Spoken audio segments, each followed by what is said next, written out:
king chose love over an empire and changed everything. A queen's obsession with jewels literally cost her head and destroyed the idea that God picks our rulers. And a peasant monk controlled the most powerful family on earth until they all died in a basement. These aren't fairy tales or Netflix plots. These are 3 real royal scandals that didn't just shock their times. They completely rewrote the rules of power forever. And what you're about to discover will change how you see every leader, every celebrity, and every person in authority today. Can you imagine being so powerful that people believe God personally chose you to rule? That's how royalty worked for over 1,000 years. Kings and queens weren't just political leaders. They were considered divine representatives on earth. People literally worshipped them. But then 3 scandals happened that were so shocking, so unthinkable, that they destroyed this ancient system forever. The first scandal happened when the most beloved future king in British history looked at his empire and said, "Actually, I'd rather marry this American divorcee." His choice was so outrageous that it created a constitutional crisis that's still affecting the royal family today. And here's what will blow your mind. This single decision changed how we think about duty versus personal happiness in ways we're still living with. The second scandal involved a queen who became so hated that angry mobs literally sang songs about wanting to hang her. But here's the crazy part. She probably didn't even commit the crime that destroyed her reputation. Yet her scandal was so perfectly timed and so devastating that it helped trigger the French Revolution and ended the idea of divine monarchy in Europe forever. And the third scandal? Picture this. The most powerful emperor on the planet being controlled by a dirty, uneducated peasant who claimed to have magical powers. This man literally decided policy for the Russian Empire from his bedroom. And when the public found out, they didn't just overthrow their government, they executed the entire royal family and created a revolution that changed the world. If stories about how royal scandals destroyed centuries-old power structures fascinate you as much as they fascinate me, stick around because today you're going to discover secrets that will change how you see authority forever. Please subscribe to the channel if you want more shocking historical revelations that connect to everything happening in our world today. But here's what makes these 3 scandals absolutely incredible.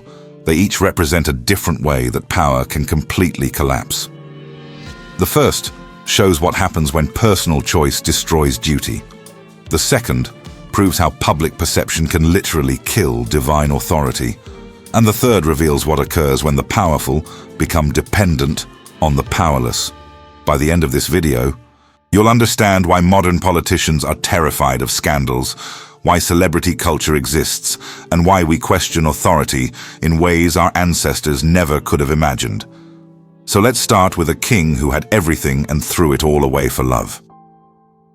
Edward VIII was everything a future king was supposed to be. Handsome, charming, and absolutely adored by the British people. When he smiled, newspapers sold out. When he toured the empire, entire cities shut down just to catch a glimpse of him. This was the prince who was going to modernize the monarchy and lead Britain into a golden age. Picture this, it's 1936, and Britain is struggling through economic depression. People are desperate for hope, for something to believe in. And then there's Edward, tall, blonde, with movie star looks and a rebellious streak that made him seem relatable. While his father, King George V, was old and stuffy, Edward rode motorcycles, flew planes, and actually talked to regular people like they mattered. The British press called him the most attractive personality in the modern world. American magazines compared him to Hollywood stars. Women across the globe had his picture on their walls. He was literally the most famous person on the planet, and he was about to become the king of the British Empire, the largest empire in human history. But here's what makes his story so incredible. Edward had a secret that would destroy everything. While the public saw a perfect prince, Edward was living a double life that would have horrified his subjects. He wasn't just rebellious, He was completely rejecting everything the monarchy stood for. You see, Edward had fallen in love, not with a suitable princess or even an acceptable British noble. He had fallen obsessively, completely, desperately in love with an American woman named Wallis Simpson. And here's the problem. She was divorced. Twice. In 1936, Britain, this wasn't just scandalous. It was literally impossible for a king. The Church of England, which the king was supposed to lead, forbade divorce. The government would never accept a divorced American as queen. The empire that worshipped him would turn on him instantly. Everyone around Edward knew this. His advisors begged him to end the relationship. His family pleaded with him to see reason. The Prime Minister made it crystal clear. He could be king or he could have Wallis, but he absolutely could not have both. But Edward didn't care. While millions of his subjects struggled through poverty, while his empire needed strong leadership, while the world was sliding toward war, Edward was obsessed with one thing: marrying the woman he loved. And he was willing to destroy 1,000 years of royal tradition to do it. Think about this for a moment. Every king before Edward understood that being royal meant sacrificing personal happiness for duty. That's literally what made them special. They gave up normal human desires to serve their people. It was the foundation of why anyone should respect royal authority at all. But Edward looked at this ancient contract and said, "Actually, no thanks." And then he did something that shocked the world so completely that we're still feeling the effects today. On December 11th, 1936, Edward VIII did something no British monarch had ever done in over 900 years of royal history. He looked at the most powerful throne on earth and walked away. "I have found it impossible to carry the heavy burden of responsibility and to discharge my duties as king as I would wish to do without the help and support of the woman I love," he announced to a stunned nation.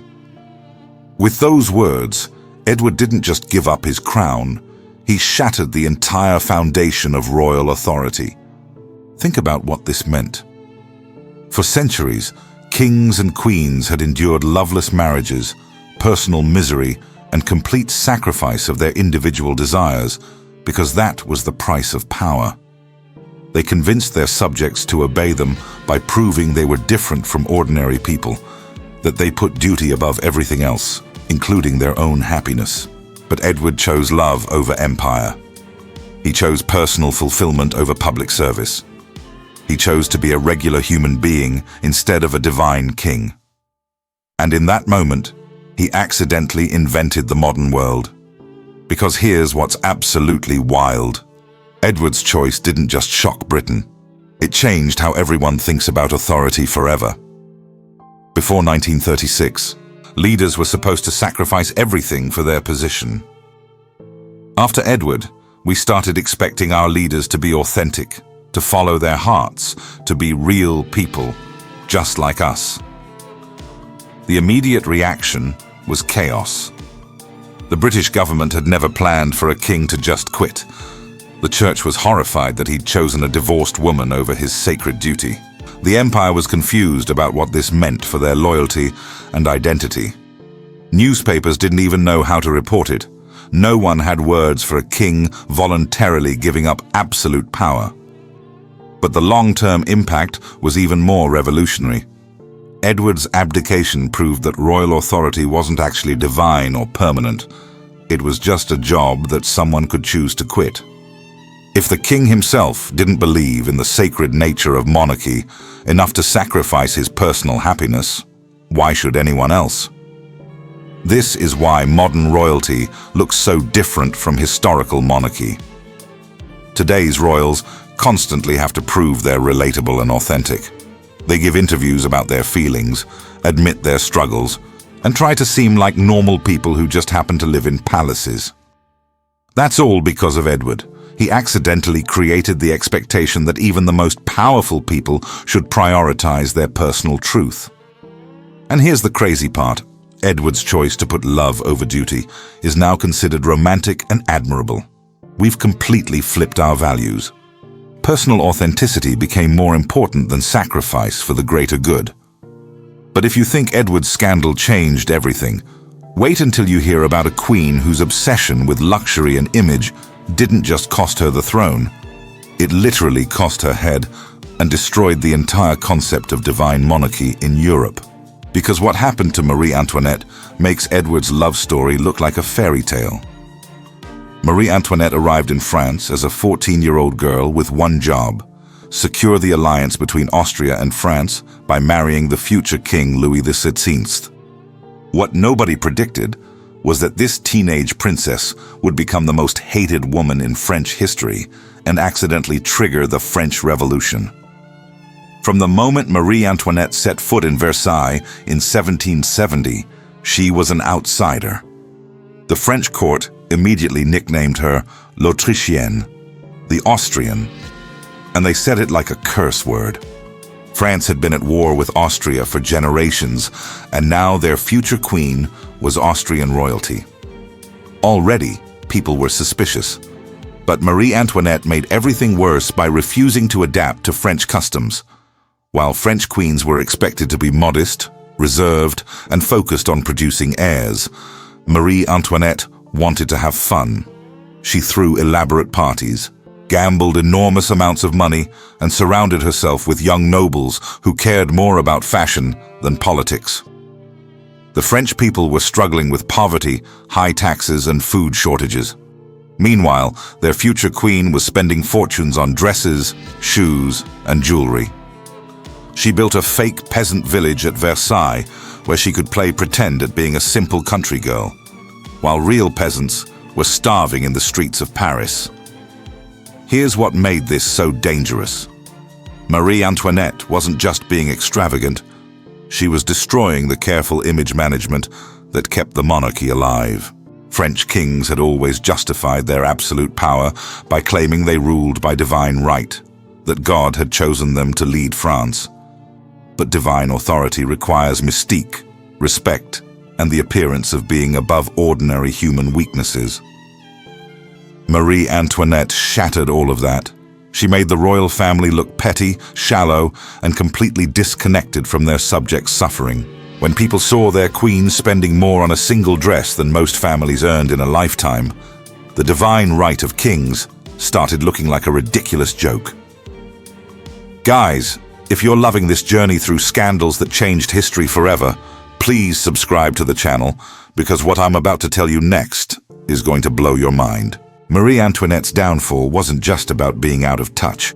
She was about to get caught up in a scandal so perfectly designed to destroy her that it feels like someone planned it specifically to end the monarchy. But here's the most insane part about Marie Antoinette's early scandals. They were actually pretty mild compared to what other royals had been doing for centuries. Kings had always spent lavishly and ignored their subjects' problems. The difference was timing and presentation. Marie Antoinette was living in the age of newspapers, pamphlets, and political satire. Her every outfit, every party, every expense was documented and mocked in ways that previous queens never had to deal with. The French people weren't just angry about her spending. They were angry about knowing about her spending.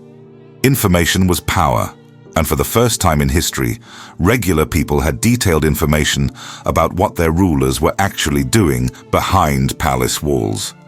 And that's when the diamond necklace affair happened, a scandal so perfect, so devastating, that it would destroy everything. The diamond necklace affair was the perfect scandal, so perfectly timed and so perfectly designed to destroy Marie Antoinette that it almost feels like someone planned it specifically to end the French monarchy. And here's the most insane part. Marie Antoinette was completely innocent. Picture the most expensive piece of jewelry ever created, a diamond necklace worth 6 million livres. To put that in perspective, that's more money than most French people would see in 10 lifetimes combined. The necklace was so over the top that even Marie Antoinette, who loved expensive things, had refused to buy it multiple times. But in 1784, a con artist named Jeanne de la Motte saw an opportunity to pull off the most audacious scam in history. She convinced Cardinal Rohan, who desperately wanted to get back into the Queen's good graces, that Marie Antoinette secretly wanted to buy the necklace, but needed him to purchase it discreetly. Here's how insanely clever this scam was. Lamotte forged letters from Marie Antoinette to the Cardinal. She hired a prostitute to impersonate the Queen in a secret midnight meeting in the gardens of Versailles. She convinced Rohan that the Queen was grateful for his help and wanted to restore him to favor at court. The Cardinal was so desperate to believe it that he bought the entire elaborate lie. Rohan purchased the necklace, handed it over to what he thought were the Queen's representatives, and waited for his reward. But the necklace disappeared. Lamotte sold the diamonds piece by piece, and when the jewelers demanded payment, everything exploded. The scandal became public in 1785, and the French people lost their minds.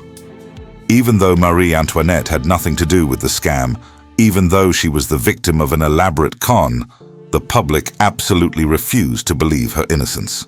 They were convinced that their queen had orchestrated the whole thing to steal a ridiculously expensive necklace while they struggled to afford bread. Think about what this reveals about how much the French people already hated their queen. The evidence clearly showed Marie Antoinette was innocent. The cardinal admitted he'd been deceived. Lamotte confessed to the fraud. But none of that mattered, because people wanted to believe Marie Antoinette was guilty. This is when public opinion became more powerful than truth, more powerful than evidence, more powerful than royal authority itself. The monarchy had spent centuries controlling information and managing their image. But the diamond necklace affair proved that once public perception turned against you, facts became irrelevant. Satirical pamphlets flooded Paris, mocking Marie Antoinette as a greedy, manipulative foreigner. Political cartoons showed her as a monster stealing food from starving children. Songs spread through the streets, calling her everything from a thief to much worse. The Queen of France became the most mocked woman in Europe, and there was absolutely nothing she could do to stop it. But here's what makes this scandal so historically significant. It didn't just destroy Marie Antoinette's reputation. It destroyed something much more important. The idea that royal blood made you special. That God had chosen kings and queens to rule over ordinary people.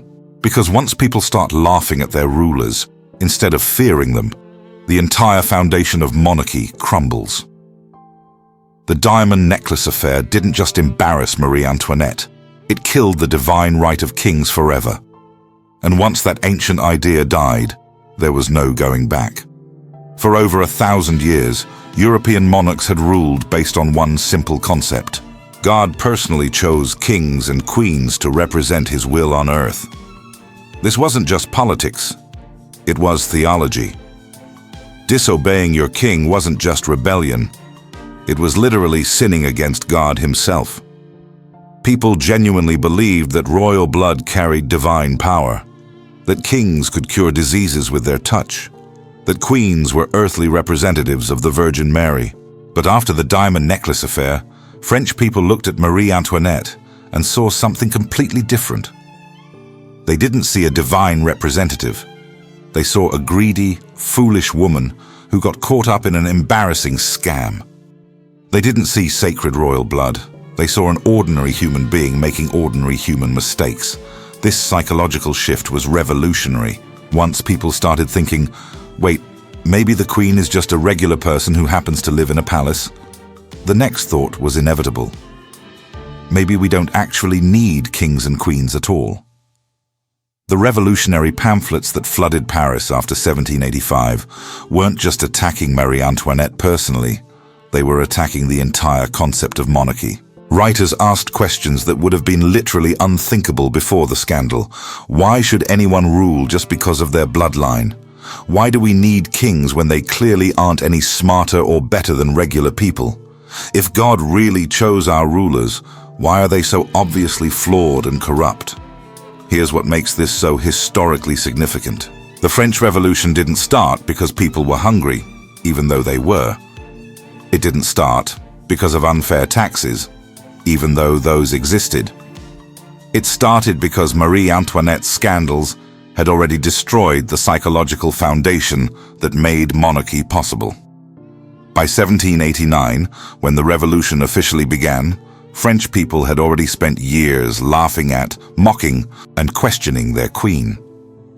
They had already stopped believing in royal divinity.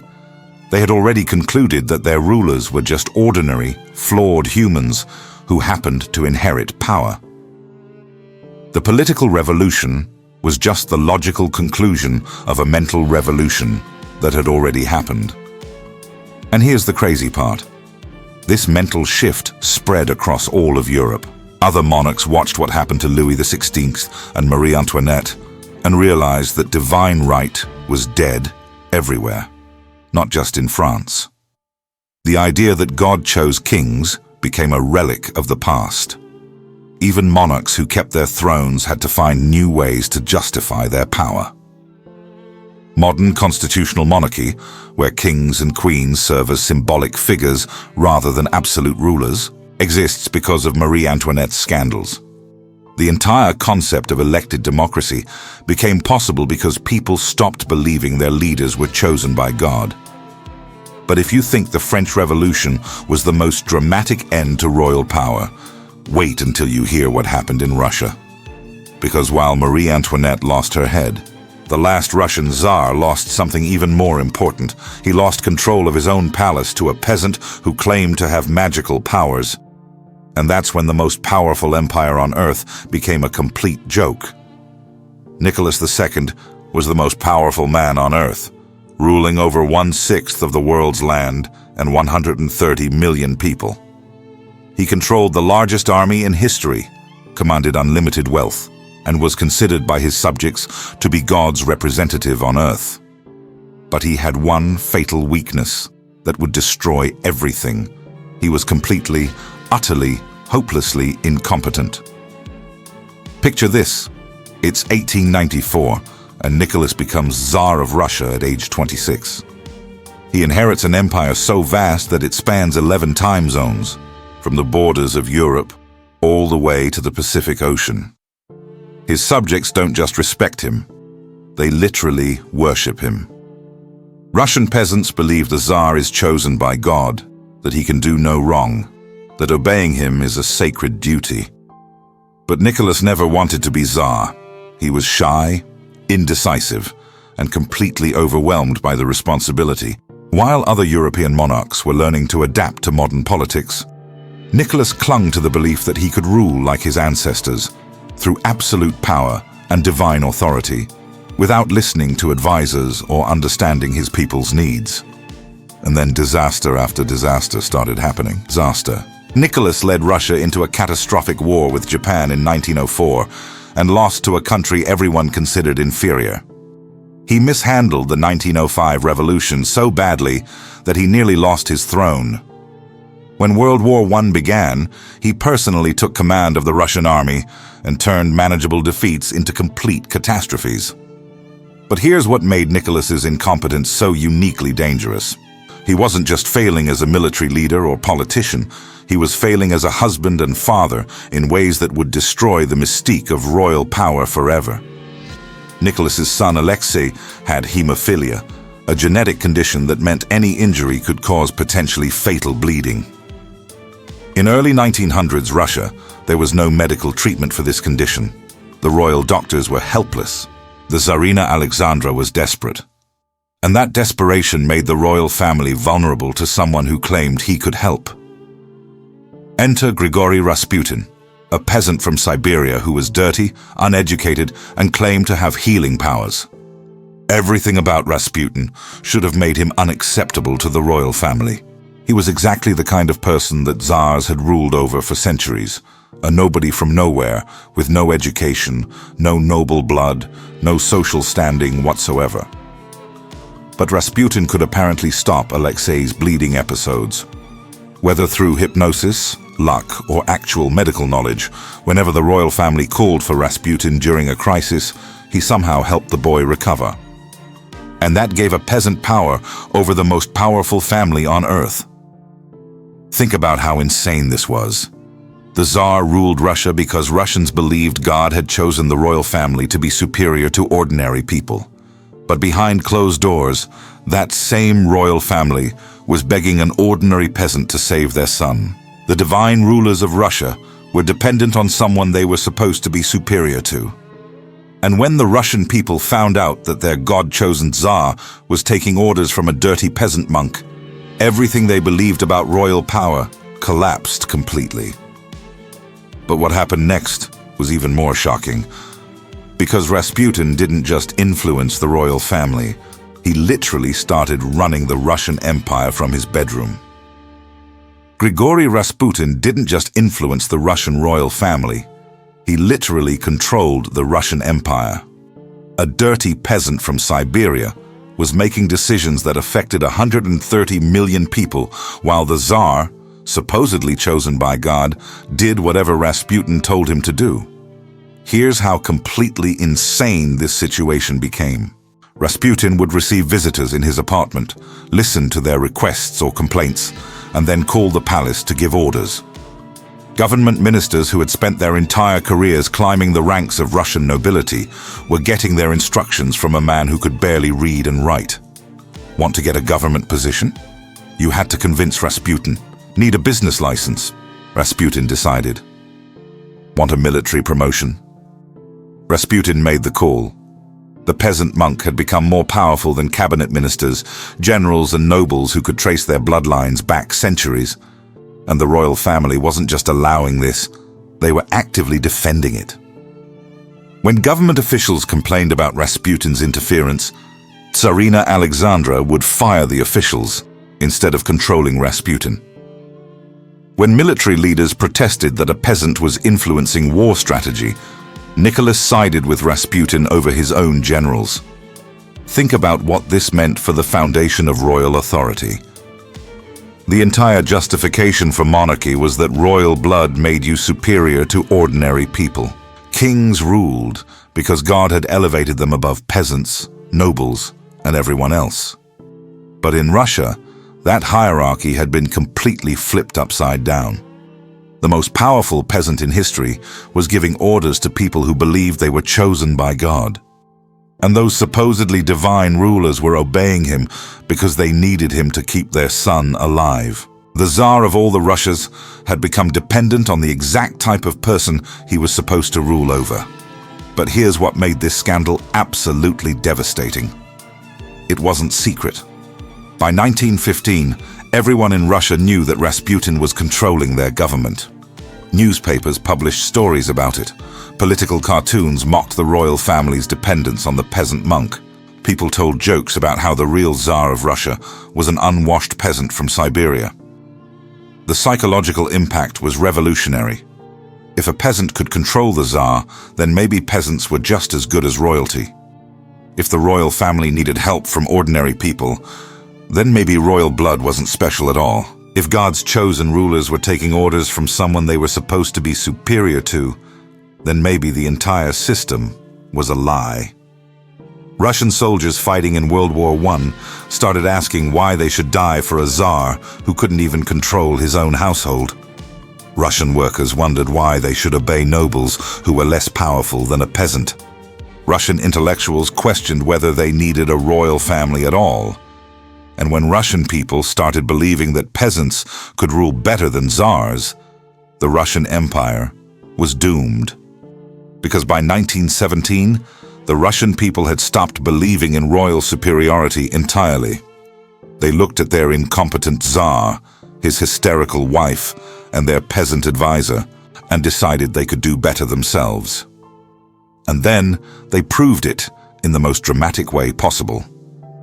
In 1917, the Russian people did something that would have been unthinkable just decades earlier. They looked at their Tsar and said, "We don't need you anymore." And with that decision, they ended over 300 years of Romanov rule and destroyed the last great absolute monarchy on earth. The revolution didn't happen overnight. By 1917, Nicholas II had made so many catastrophic decisions that even his own supporters had given up on him. Russia was losing World War I so badly that entire armies were deserting. The economy had collapsed. Food shortages were causing riots in major cities.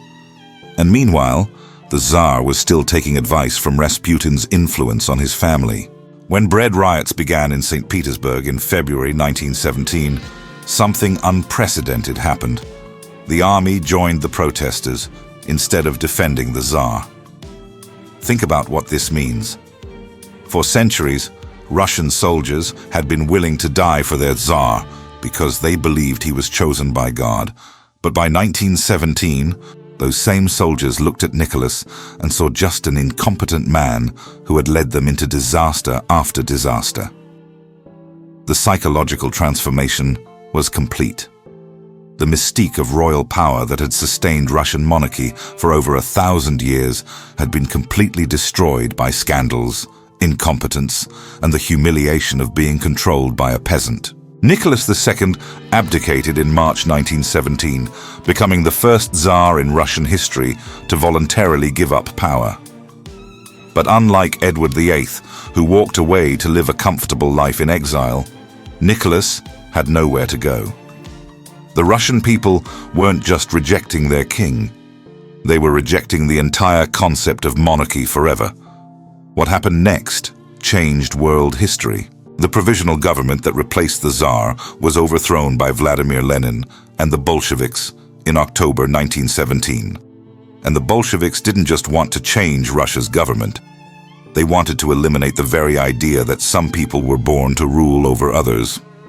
The Romanov family was arrested and eventually executed in 1918, ending a dynasty that had ruled Russia since 1613. But their deaths weren't just the end of one royal family. They represented the complete rejection of hereditary power, divine right, and aristocratic privilege. The Russian Revolution inspired communist movements worldwide and terrified every remaining monarchy on earth. Kings and queens across Europe realized that if the most absolute monarchy in the world could be overthrown by ordinary people, then no royal family was safe. But here's what makes the Russian Revolution so significant in the context of royal scandals. It proved that once people stopped believing in the specialness of royal blood, monarchy becomes impossible to sustain. The Romanov dynasty didn't fall because of military defeat or foreign invasion. It fell because scandals had convinced the Russian people that their rulers were just ordinary, flawed humans who didn't deserve to rule anyone. Nicholas II, Marie Antoinette, and Edward VIII each destroyed monarchy in different ways, but they all proved the same thing. Royal power depends entirely on public belief. And once that belief is gone, no amount of tradition, wealth, or military force can bring it back. And that brings us to the most important question of all. How did these three royal scandals change everything about power in the modern world? These three royal scandals didn't just shock their times, they completely rewrote the rules of power and created the modern world we live in today. And understanding what they changed explains everything about how authority works in 2026. Edward VIII proved that personal authenticity could be more powerful than duty and tradition. Before 1936, leaders were expected to sacrifice their personal happiness for their position. After Edward, we started demanding that our leaders be real people who follow their hearts. This is why modern politicians constantly share personal stories, admit their struggles, and try to seem relatable. Edward accidentally created the expectation that even the most powerful people should prioritize their personal truth over institutional responsibility. Marie Antoinette showed us that public perception is more powerful than facts, evidence, or even divine authority. The diamond necklace affair proved that once people decide to hate you, truth becomes irrelevant. This is why modern leaders are obsessed with image management, why PR firms exist, and why a single scandal can end careers instantly.